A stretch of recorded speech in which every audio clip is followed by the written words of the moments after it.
Well, kia ora koutou katoa, no mai haere mai. Thank you very much for coming to today's stand-up. I'm joined today here in the room by Dr. Andrew Old, who's the Deputy Director General at the Public Health Agency here at the Ministry of Health, and also Te Whatuora Health New Zealand's Interim National Medical Director, Dr. Pete Watson, who will be on the screen shortly after I've gone through some slides as part of my opening comments. So welcome again, thank you for being here. Today, just starting with an assessment of the current outbreak of COVID-19, how we're tracking against the modelling, and also some analysis from our recent, an update on the recent analysis of our deaths here in New Zealand from COVID-19. And then I'd like to briefly discuss or refer to a directive that I've made to certain local authorities regarding water fluoridation today. Pete Watson will give an update on the health system's response to the winter pressures, which we know are very real. And finally, Dr. Old Andrew will speak to the country's monkeypox response, following, as you will be aware, the WHO declaring the virus and the current outbreak as a public health emergency of international concern. Turning to the COVID-19 numbers, today there are 8,730 new cases in the community, with 808 people in hospital. This is day 2 of our new approach to reporting deaths that are attributable to COVID-19, either as the underlying or contributing cause. There are now a total of 1,427 deaths confirmed as attributable to COVID-19, either as the underlying cause or a contributing factor. And the 7-day rolling average of attributable deaths is now 17.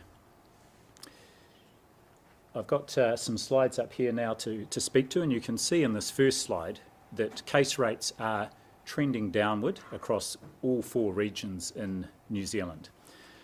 This finding is supported by what we're seeing from the wastewater results and the test positivity in our people being admitted to hospital. In the week to 24 July, the case rate from reported test results decreased by around 12% compared with the previous week. And pleasingly, we're seeing that case rate decline as well in our over 65s, who have had the highest case rates amongst our groups at the moment. And likewise, our hospitalisation rate to the end of last week did decrease, but you would have seen that the numbers did go up again over the weekend. They've come down again now to just, as I said earlier on, 808 people in hospital. This is our regional weekly hospital occupancy rates related to COVID-19. And you can see in at least 3 of those regions that last week they did level off. So there in some regions, Te Waipounamu in the South Island and Te Manawataki, the Midland region, they stayed steady or increased. Our third slide shows an update on the different subvariants of Omicron, and you can see, as expected, that the BA5 subvariant continues to become the most dominant variant, and as of the 18th of July, just over 60% of our cases were because of the BA5 subvariant, and we will expect that to continue to increase. So we'll probably see an almost full takeover by BA5 by early August. A couple of weeks ago, I shared some initial modelling from the COVID-19 Modelling Aotearoa group that showed the possible size of this BA5 wave. The modelling's been updated with 2 significant new pieces of information. First of all, there is international evidence that suggests a previous COVID-19 infection, in particular a previous Omicron infection, provides stronger than expected protection against BA5 reinfection.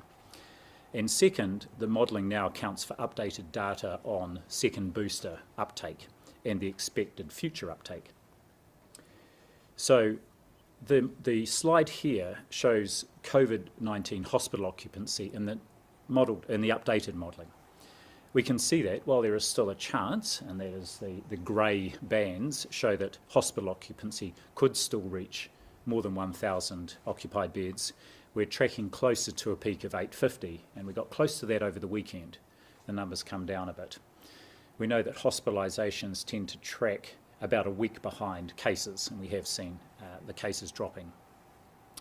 And similarly, while the 7-day rolling average of cases could reach a peak of 16,000 a day, the model now indicates that it is more likely to peak at around 12,000. And currently, as you know, we are tracking below that, and it looks like our case numbers are declining. What is apparent is that the worst case scenario that our modellers had suggested a couple of weeks ago, with up to 1,200 beds occupied and over 20,000 cases a day, is now highly unlikely. And I'm sure we're all relieved to see this. We're continuing to mount a robust COVID-19 response, and I want to thank everybody who is taking steps to protect themselves and their whānau, not least the people who are testing when they're symptomatic, who are uploading their results, and then, most importantly, are isolating, and their family members are. This is almost certainly a key driver of this turnaround we are seeing, and it's great to see, even this far into this Omicron outbreak, that so many people are still doing this. Just on to the data we've done looking at our mortality statistics, and we are still seeing quite significant numbers of COVID deaths each day. And we will continue to see quite high numbers until case rates really decline quite significantly. To better track the risk factors of dying from COVID-19, we've done some preliminary analysis of COVID-19 attributed deaths, and I just want to share one aspect of that for you now. It shows convincingly here in Aotearoa that getting boosted is one of the most important things you can do to reduce your risk of death from COVID-19. Very consistent with the international evidence. Across the population, people not fully vaccinated against COVID-19, that is, they've had less than 2 doses, are 6 times more likely to die if they catch COVID-19 compared with someone who has had at least 1 booster dose. That's once you adjust for all other factors. Now, for people under 60, this risk is even higher, more than 13 times greater for those who are unvaccinated or less than 2 doses compared with someone who's boosted.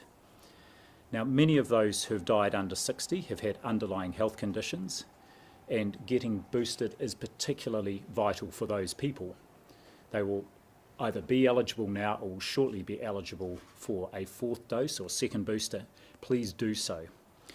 For those who died who were between 20 and 60 years of age, we've estimated that around half of those deaths could have been avoided if all those people had been boosted.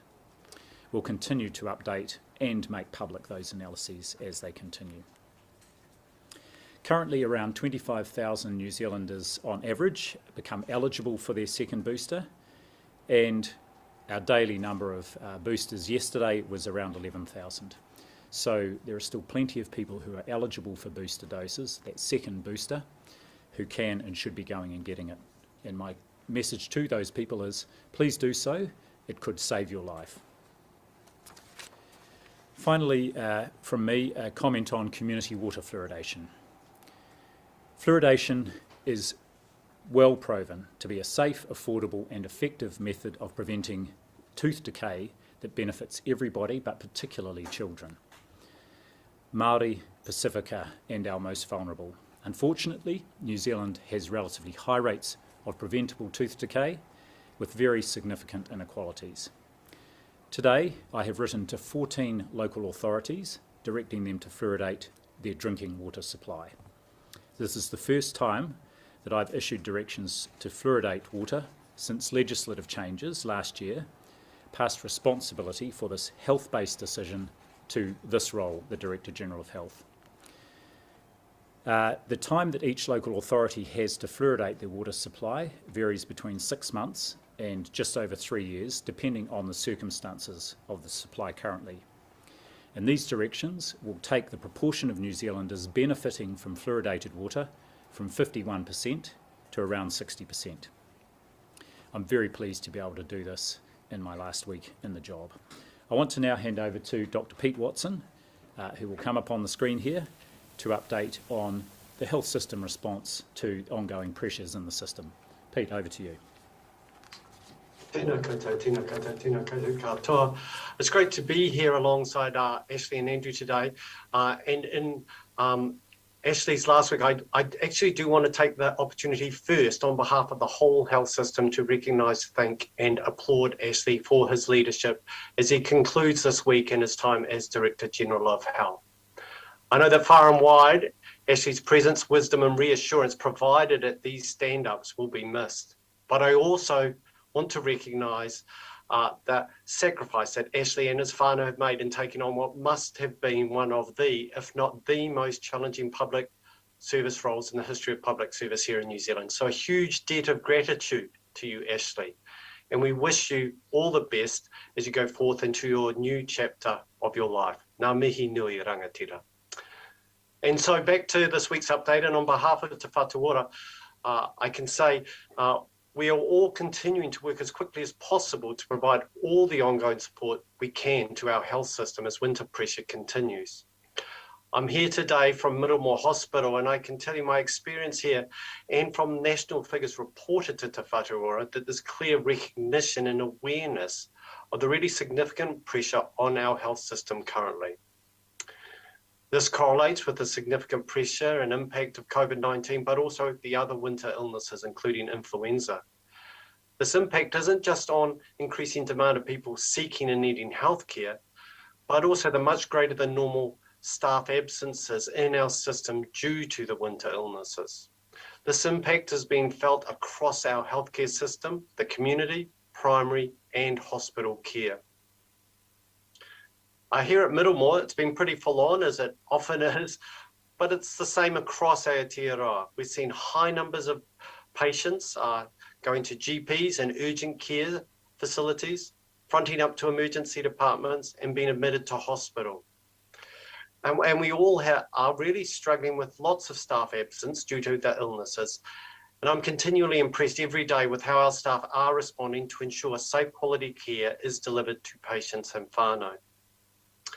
As the Director General has said, the national body suggests that over the last couple of weeks, the number of cases of COVID-19 have eased off.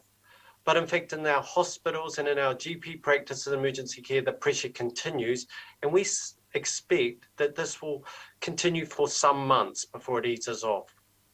It continues to place the system under considerable pressure. We are supporting our colleagues working as service providers in primary care, as well as our district and regional Te Whatu Ora teams who are implementing on-the-ground responses required to ensure that our health system is able to manage both the demand and the risks of greater work illness. So how are we doing this? Well, the first thing is that we are part of a unified health system, including, of course, the Ministry of Health, which is working together to address these demands. We have a national plan that supports national consistency, regionally led initiatives that are locally managed. I know our Te Whatu Ora CE, Margie Apo, has spoken to this before, but I wanted to reinforce the core principles of our winter pressures operating model. These include, first, ensuring a safe and available health delivery system. 2, implementing public health measures that reflect the COVID response. On the ground, we're supporting the availability of primary and community services by expanding capacity and hours of operation, but also we've very much leaned into and expanded the use of telehealth in that part of our system. We're supporting hospital flow management to optimise performance and create capacity. That's from the front door at emergency departments through to ward management and facilitating discharge. We're also very attuned to our support for our staff, to support them when they are unwell, to get well and to return to work well. We are very appreciative of our staff flexibility and support during these times. I wanted to talk about an additional step that's previously been signalled but has been introduced tomorrow to boost access to COVID-19 medicines. These are the antiviral medications, and it's very much expected this will continue to support easing pressure on our primary care and hospital care practices. So as of tomorrow, more than 400 pharmacies will be able to start supplying antiviral medicines to eligible people with COVID-19 who who are at a higher risk of becoming sick, but without needing a prescription. So these are over-the-counter access to those medications. The criteria have been expanded from 2% of the at-risk population to 10%. So again, acknowledging that some people are much more at risk from becoming very unwell and requiring hospitalizations. This is about easier and more timely access to COVID-19 medicines that have been proven to reduce hospitalization for those most at risk of severe disease. In closing, and although we have seen some encouraging signs in the COVID-19 numbers in recent days, I know that the Director General is very fond of saying we aren't out of the woods yet. And I just want to echo those. This will continue for some months. The numbers will continue to be high because of our winter pressures, and our health system, whether that's at hospital, primary care or community care, will need all the support it can get. We are coordinating our activity, seeking opportunities to reduce and manage the demand. We are sharing our successes and learning from each other, all with one end goal: to provide timely, quality care for our patients and to reduce pressure on our teams and people as they go about their mahi. Tēnā koutou katoa, and I'll hand over to Andrew.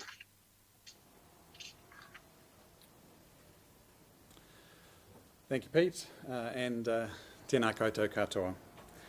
So I've got two things I want to talk to you about briefly this morning. The first is monkeypox, and then I'm going to talk a little bit about mask use.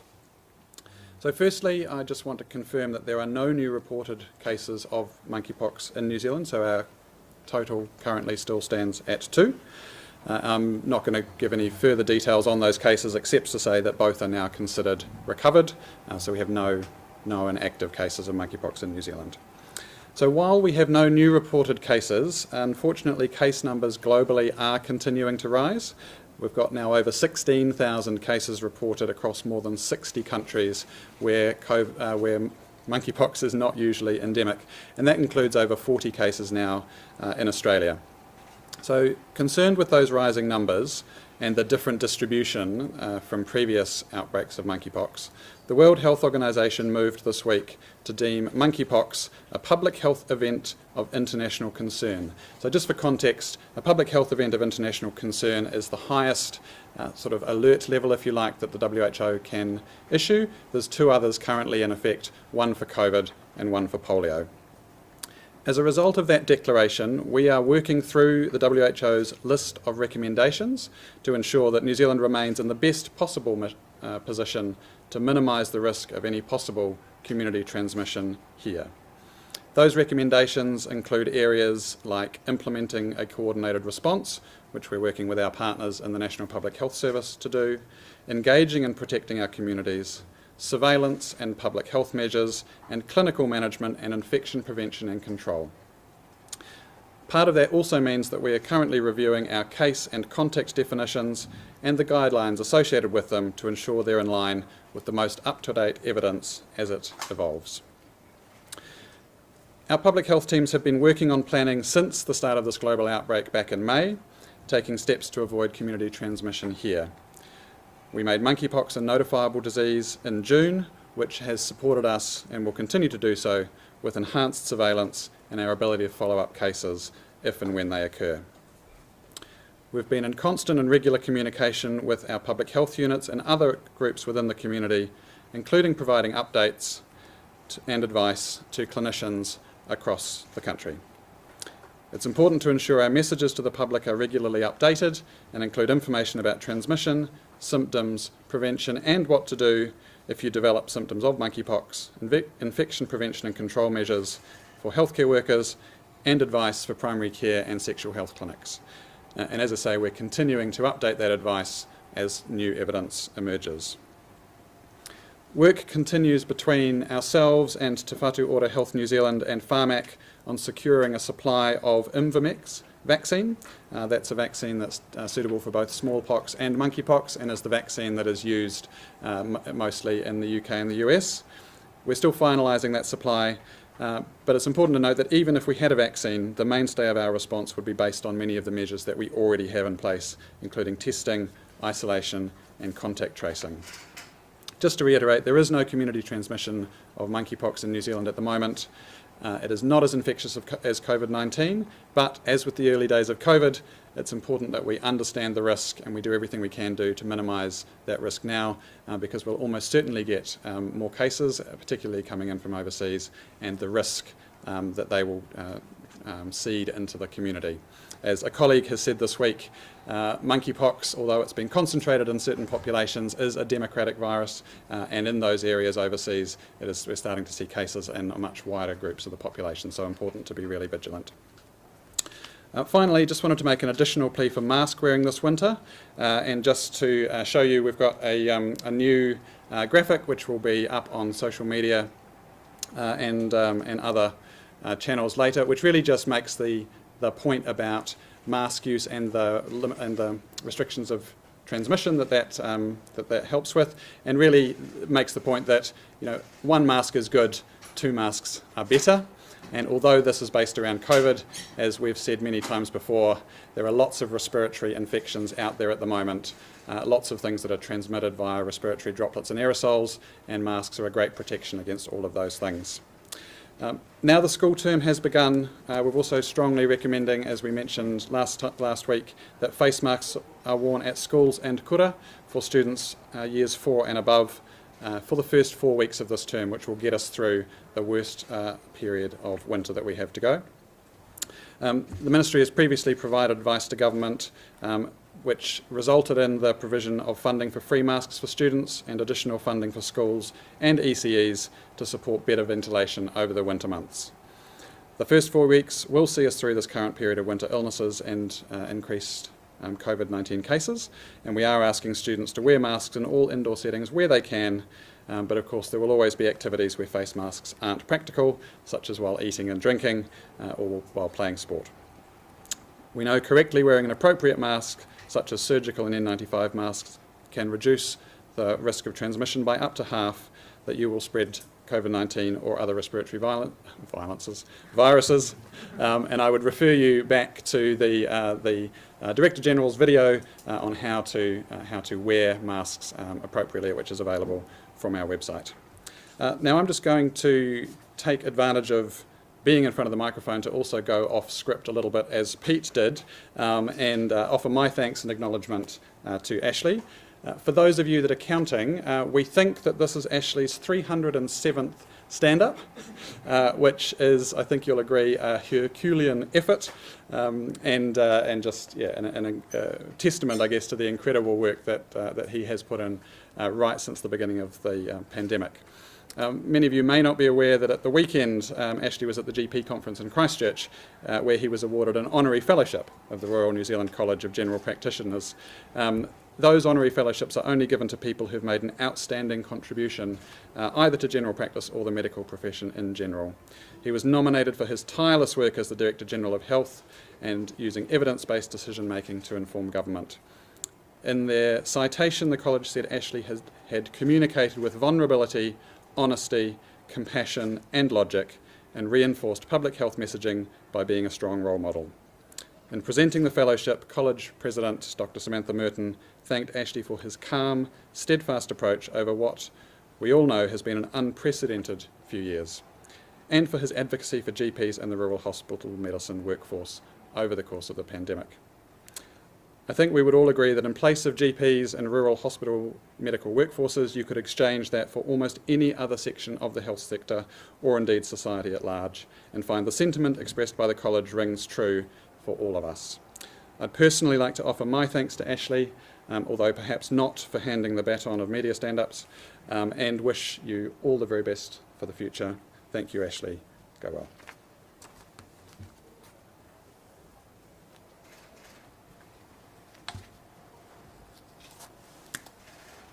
Kia ora, thank you Andrew and Pete for your updates and also for your very kind words. Well, as mentioned, this is my last press briefing as Director General of Health, so I want to do one last thing, and that is to thank all of you, the news media. An effective COVID-19 response has relied fundamentally on and continues to rely on an informed public. Throughout the pandemic, people have been able to open their newspaper, switch on the TV or radio, check their phone, to be informed about what COVID-19 means for their lives and how to act. And an important role for the media is to hold those in public office to account, to ensure we are not just doing our job, but constantly challenged to do it better. From where I've been standing, it feels like you have fulfilled that responsibility. It feels like an age since we hosted our first press briefing in January 2020 in the room next door to here. I don't know how many, if any of you were in the room then, but some, I'm seeing some nodding around here. That was to discuss the novel coronavirus emerging in China. Since then, we have been through lockdowns, many different COVID-19 variants, rolled out vaccines several times to over millions of New Zealanders, and learned a whole new vocabulary, from household bubbles to rats. I feel honoured to have led the Ministry of Health at this time, and I am wholly confident in the people, including those who are here with me today, across the Ministry and Te Whatu Ora Health New Zealand, who will be leading the COVID-19 response into the future. And I'm happy to take questions for the last time. Dr. Bloomfield, why aren't you making all the councils fluoridate their water? Why just 14 at this stage? Yes, so on the topic of fluoridation, we wrote to all councils who currently do not fluoridate their water to ask of them how long they thought it would take to fluoridate their water and how much it would cost.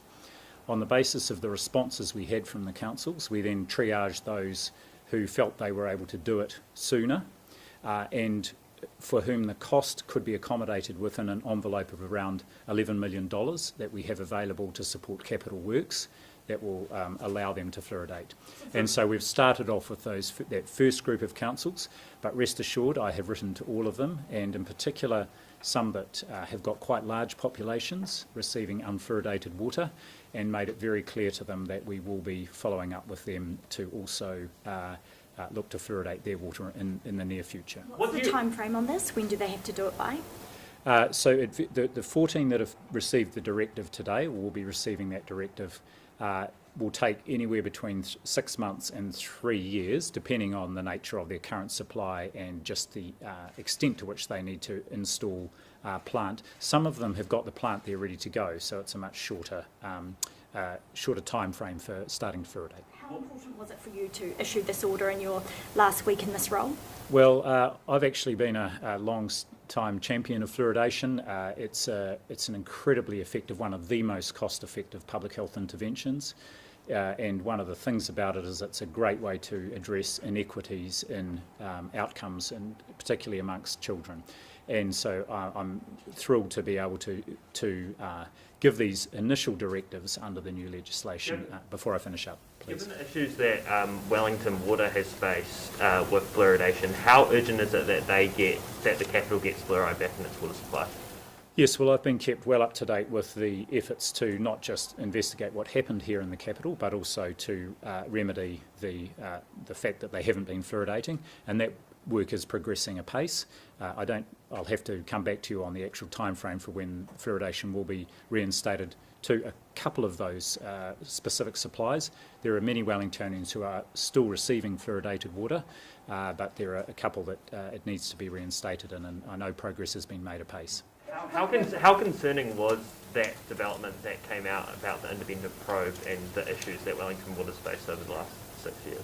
Well, it was very concerning, and underscores both the importance of the legislative changes, but also the importance of local authorities maintaining a clear oversight of fluoridation of their water and regular reporting on the status of that. And how urgent is it that these councils that you've mandated to get fluoridation do this as soon as possible? Well, I would encourage those councils and the ones that I haven't yet directed to fluoridate their water as soon as possible. They don't need to wait for a direction from me. What's the latest advice on the COVID-19 vaccine for under 5s? Sorry? For under 5s, what's the latest advice on the COVID-19 vaccine? Well, some countries have approved vaccination for under 5s, mostly to date with the Moderna vaccine. We haven't yet had an application for vaccination of under 5s. With the Pfizer vaccine, we don't have Moderna here in New Zealand at this point in time. Once we receive an application, we will assess that, but also we are continuing to look at the emerging evidence, and our our technical advisory group, vaccination technical advisory group, will provide advice on the balance of risks and benefits of offering vaccine to that group. When do you want to It's a get all the question down the back. So, as you are passing the baton, how comfortable are you with where you're leaving the COVID situation, and is there a pathway out of the woods that you see? Indeed, out of the woods.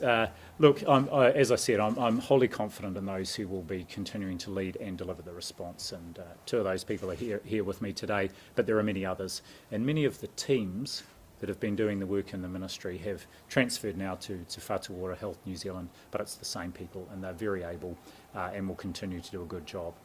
Like every country, we're of course keeping a strong forward view on this and looking for what is the pathway to reducing the impact of COVID-19, both on people's health as well as our health system and wider society. And so the only other comment I would make is it's very important that we do continue to maintain all the measures that we have got in place for the time being, especially as we get through winter. And you will see globally that even in Northern Hemisphere countries in the middle of summer, COVID continues to have a significant impact, including on health systems. And we clearly want to keep every tool in the toolbox that we can to avoid getting ourselves into that position as we come out of winter. And just briefly, could you talk about the biggest changes in your thinking about COVID over the last 2.5 years? I mean, I remember being at one of those early press conferences, for instance, when you said there was no evidence that mask wearing would help and things like that. So. Yes, well, quite, and this is the one of the beauties of daily stand-ups is that one is forced to sort of be humble in this role. Look, what I would offer is that we've kept really up to date with the emerging evidence and not hesitated to change our advice where we see new evidence. And sometimes, of course, we've had plenty of external commentators who have been suggesting we should or shouldn't be doing certain things. But of course, the responsibility we have is not just to look at that evidence, but to think about what are the implications of that, and most importantly, how do we make sure we implement any changes effectively? One thing I would say, and I was speaking at a conference over the weekend in Sydney, where it's compulsory to wear masks on public transport. Now, obviously, compulsory in New South Wales means only about 10% of people need to wear masks. So it's very important here in New Zealand that we continue to do things and take people with us. And I've made this comment before about the role of mandates or not mandates. Biggest regret, biggest success over this time? No regrets in the sense that we gave the very best advice we could based on what we knew at the time. One comment I would make, and this is a really big lesson for me and something I think others have learnt as well, we tend to underestimate the capability and capacity and resourcefulness of our communities. And in fact, providing them with the resources and the information to get on and do the right thing can lead to enormous success. And I think, again, a great part of our success as a country has been the way that communities have responded to the information that's been provided and then the resources we have provided either directly or through a range of providers. So I think there's a great lesson there for us that actually our biggest healthcare workforce are our citizens. They deliver most healthcare every day to themselves and their families and their communities, and our job is to sometimes get out of the way and make sure they've got the support they need to do so. There's a question here. How many councils in New Zealand aren't currently fluoridating their water? Oh, sorry, I don't have the number there, but one of my team will be looking that up right this minute to provide it to you as soon as possible. But I do want to emphasise the point. This is a safe, highly effective, highly cost-effective intervention, and councils don't need to wait for a directive to get on and protect their most vulnerable citizens from tooth decay. And what kind of responses did you get from those councils when you issued this directive to them? Because some of them have been quite famously anti-fluoride. Yes, variable responses, and some of the large ones I personally rang the mayor, and again got responses that ranged from great enthusiasm to much less enthusiasm for that. And when would you hope to get that? Like, this is going to be 60% of New Zealand water fluoridated. So when would you hope to get to 100? And is that achievable? It's not achievable to get to 100 because many of our water supplies are much smaller supplies supplying small communities, and it's really more difficult and not cost effective to fluoridate those supplies. So other mechanisms need to be used there. But if we get all larger water supplies fluoridated, then we will get up to, I don't have the figure, but I imagine closer to 80% of New Zealanders able to access fluoridated water. And when would you want to get to that point? Because you've said that some of those councils you haven't issued a directive yet. As soon as possible. Yes. I'll just go there. Thank you. Where are we seeing the most pressure at the moment in terms of winter illness? The South Island was mentioned earlier, but can you be more specific in terms of hospitals and regions? That might be a good question for Pete. Pete, did you grab that question about where's the greatest pressure around the motu at the moment? In terms of winter illness, I think it's pretty spread actually. I don't think there is a particular, it's in the north or in the south. I think it's right across actually the country currently we are seeing. So which is slightly different to what we've experienced before, where it may have started, for instance, often in the Auckland metro area and then rolled south. But at this point, I think it's pretty well spread. And so both in southern, we know the particular areas, and Canterbury, but all the way through into the northern region. So, I don't think there's a particular geographical region where we are seeing more. And it does vary, over time often. And so I think that's the pattern we will see now, that there's a more consistent pressure across the system. Just on the back of that question. Sorry, which hospitals are only doing acute surgery? All hospitals are doing if you're saying the opposite, some are all doing some planned care, but the amount of planned care is prioritised depending on what their capacity is. So I'm not aware of any hospitals that are not doing any planned care, but the most urgent planned care is being prioritised where they are having to ensure that they've got enough capacity for the winter pressure. So we're just told tomorrow with the anaesthetic technicians striking, there will be disruption for the hospitals that they, predominantly work in. I know Middlemore's not part of them, but how disruptive are you expecting that to be for surgeries? So we're making preparations, as we always do with any strike action, to ensure that the safety of clinical care can be provided. So, we aren't experiencing any here, but I do know that across some other areas, other districts, there will be. And we are looking forward actually to, being able to get through this period of industrial disruption, which is really challenging at a time when, we've got such pressure from the winter illness. But look, if we've got further questions about that, we can provide a more detailed statement following the stand-up. Thanks, Pete. There was a question down here. On the COVID deaths, Dr. Monkeypox said that likely a very conservative account, given some older patients might not be tested. Do you agree with that, and could it actually be much higher, the true death toll from COVID?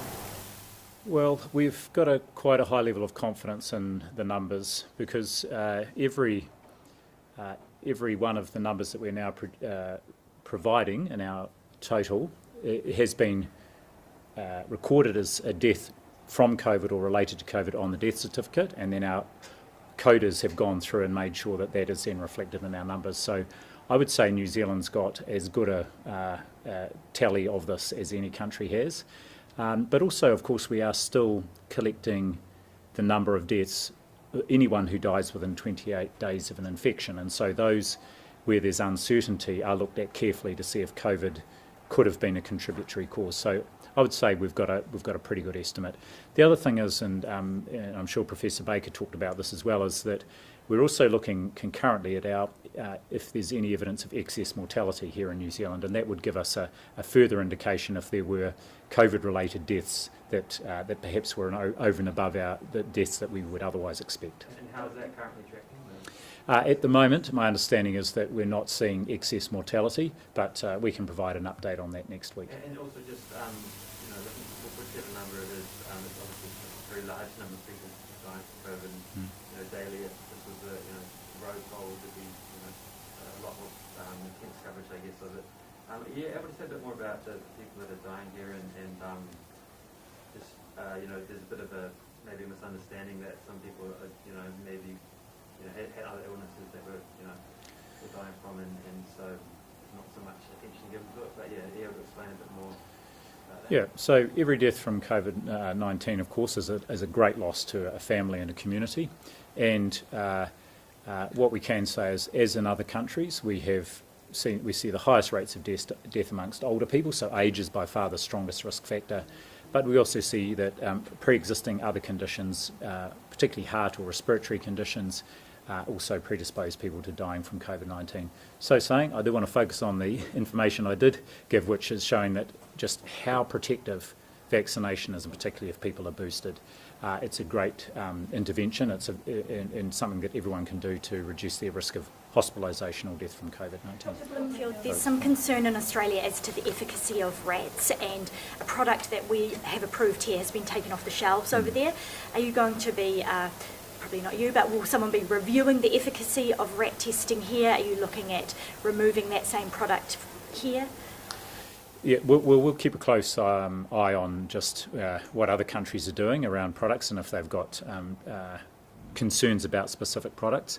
I don't have the detail around that one, but what I would say is since we started the rollout of rapid antigen testing here in February, they've served us very well and continue to be a really key part of our response. And again, just to thank everybody who is using rapid antigen tests. I think it's become a part of what we do, and the fact that we're still providing them to and getting 90% of people crossing the border doing that rapid antigen test day 01 and then uploading the result is great. How many PCR stations are still open, and how does that compare with the peak of the pandemic?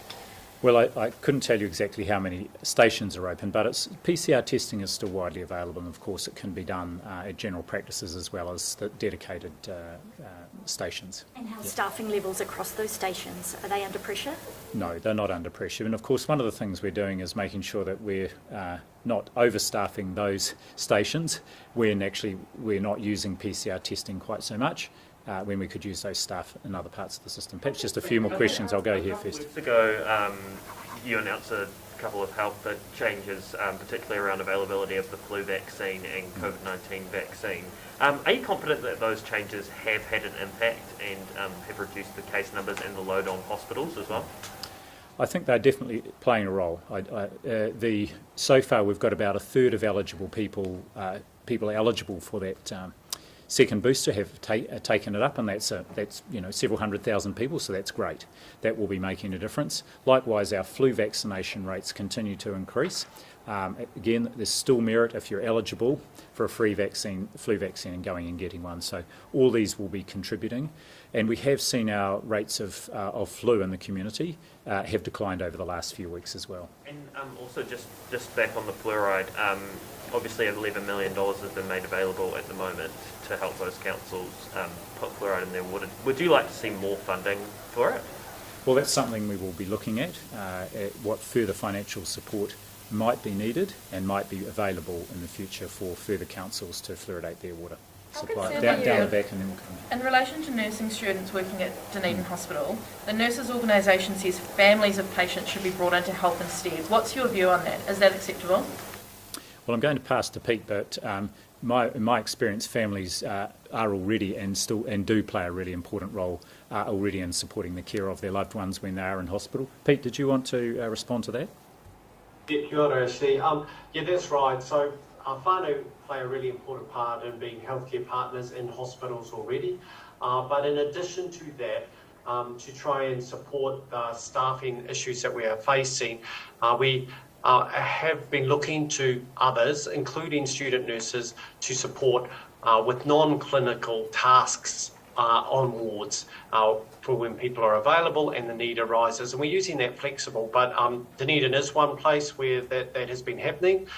So such activities as supporting, assisting with mobilising patients, hygiene needs, meals, those sorts of non-clinical things, which many of those nursing students, I understand, are towards the end of their degrees and can help with. But I just want to reassure everybody that where this is happening, it's under the direction and delegation of registered nurses. So this has been well supported and supervised where this is occurring.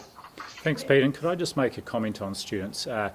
Many of our nursing, medical and allied health students over the last 2 or 3 years have really had their educational experience disrupted, and they've been fantastic. They've played a critical role in supporting the COVID-19 response.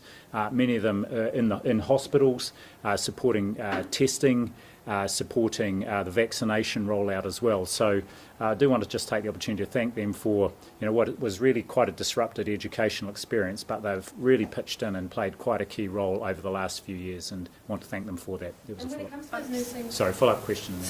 I was just going to ask, how many hospitals, it sounds like that's quite common then, how many hospitals is this happening at around the country, having student nurses and working? Pete? We'd need to get back to you on that. I wasn't specifically talking about student nurses in that regard. I was talking about the use of staff more broadly within hospitals. So, for instance, here at Middlemore, we have tasking teams where people volunteer from one area to help in another area, both in those non-clinical tasks areas. So it's an internal process. And so that's something that has been found to be a useful additional approach when we are really facing challenges in terms of our normal rostered clinical staff on wards. Great. Down the back, I think there was a follow-up on that. Thank you. And you were saying with nursing students that you're, grateful for their work, but when it comes to those students, they have to do 1,100 hours of clinical work and it's all unpaid. Do you think that's fair, given that we're trying to get more nursing students through the system and into the workforce? So, yes, student experience as part of their education is unpaid, not just for nursing students. However, we know that for some students that does create a real financial pressure, and it could be something that's contributing to dropout during their study. I know that is one of the things that has been looked at as part of future workforce initiatives. There was a question in the front. How concerned are you about the level of deaths in 80 plus people with COVID? There seems to have been quite a spike in recent weeks. In people over 80? Yeah. Yes, certainly our highest death rates are in our old, so those over 80. That's something we keep a very close eye on, and a real priority for getting that second booster dose out has been into our older age groups, in particular those in aged residential care settings, because we know that they're at the highest risk of dying and therefore the greatest benefit of vaccinating them. So that's a big focus. I'll come back to you and we can get a breakdown of vaccine coverage by age group, and we can provide that. What advice did you get from officials after asking them to look at the red setting? The advice I got has been passed through to ministers and is currently being considered, so I don't want to preempt that consideration in any decisions that ministers make. Thank you. Would we be at for a monkeypox vax as well? Is that something? Sorry? A vaccination for monkeypox. What stage are we at for rolling that out? So we're still working on getting that vaccine for New Zealand, and those I think Andrew talked about that the discussions that Pharmac is leading with the manufacturer are going well, but the point here being at the moment we've got no active community cases, and vaccination might play a role, but it's not the first measure that we'd implement if we did have any community spread here of monkeypox. Any final questions? What's next for you, Dr. Lunch. But from Saturday, a jolly good break. Thank you very much. Can I thank you again? That's over and out from me.